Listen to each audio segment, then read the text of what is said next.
1300 hours, Pakistan Standard Time. Assalamu alaikum. This is Radio Pakistan. The news read by Humayun Zebabasi. First, the headlines. Prime Minister has expressed grief over the loss of precious lives due to floods in the United Arab Emirates. Army and FC troops are busy in rescue and relief activities in various flood-hit areas of the country. In Indian illegally occupied Jammu and Kashmir, Indian troops in their fresh act of state terrorism martyred one more Kashmiri youth in Baramulla district today. Pakistan women will take on India women in the third T20I match of Group A of the Commonwealth Games in Birmingham today. And now the news in detail. Prime Minister Shehbaz Sharif has expressed grief over the loss of precious lives, including those of Pakistani nationals, in the damage caused by floods in the United Arab Emirates. In a tweet today, he expressed his sympathies and heartfelt condolences with the bereaved families.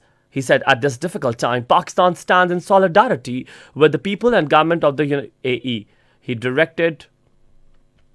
He also directed to the families and to the Pakistani embassy to take action and take precautionary measures as soon as possible for the affected families.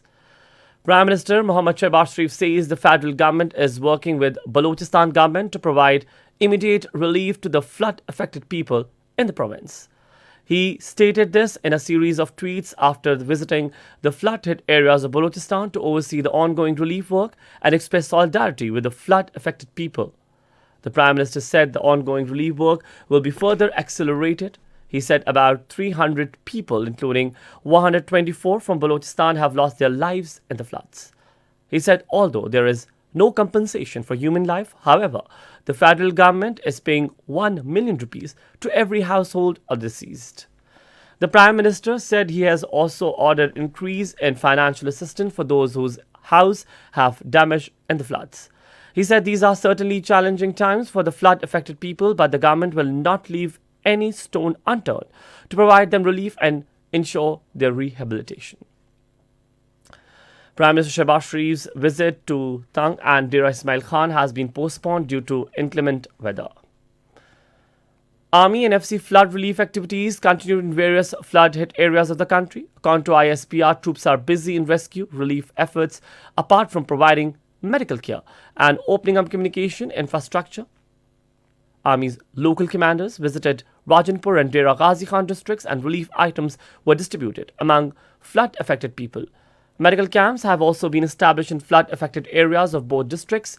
In Balochistan, complete connectivity of Gandawa area of Jhalmaksi has been restored. Currently, there is no isolated area in Gandawa and surroundings, whereas relief activities are also underway in the area. Army is working on restoration of M8 motorway. CM at Khusdar has established a medical camp where 115 patients have been treated so far. Relief activities are also underway for affected population of Babakot and Gandaka in Nasirabad. The army troops distributed ration and cooked food among the food victims. Army troops are also continuing their relief activities in areas of Noshki, Lasbela, Kela, Saifullah and areas of Gilgit-Baltistan. In Indian illegally occupied Jammu and Kashmir, Indian troops in their fresh act of state terrorism martyred one more Kashmiri youth in Baramulla district today. The troops martyred the youth during a cordon search operation in Benar area of the district. The operation was going on till last reports came in. Human Rights Watch says the Modi-led fascist BJP government in India is encouraging persecution of Muslims and other minorities by hardline Hindu nationalists since coming to power in 2014. South Asia Director at Human Rights Watch, Meenakshi Ganguly, said the BJP government has not only failed to protect Muslims and other minorities from attacks by Hindu extremists, but is providing political patronage to these extremists. In Senegal, polling is being held today for parliamentary elections to elect 165 members of the single-chamber parliament.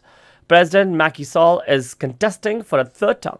He was elected in 2012 for 7 years, then re-elected in 2019 for another 5. Finally, the cricket news. Pakistan women will take on India women in the third Group A T20 match of Commonwealth Games at Edgbaston in Birmingham today. The match will start at 3 p.m. And that is the end of the news. For more news and analyses, you can always log on to our website, radio.gov.pk. You can also watch live video streaming of our bulletins on the link facebook.com/Radio Pakistan News Official.